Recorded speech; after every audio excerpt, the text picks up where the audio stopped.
Ритуал на теплую, благополучную осень, на пергамент и костер, к погоде.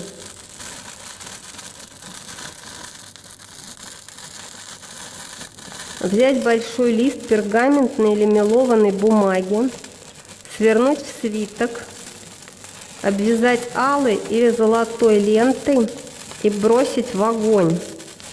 Чем больше пламя и больше лист, тем благополучнее и счастливее будет осень.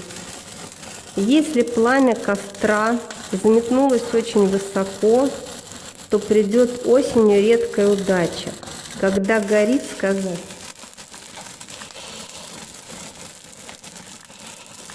в дар погоде пришли осень теплую и благополучную. Прошу заклято.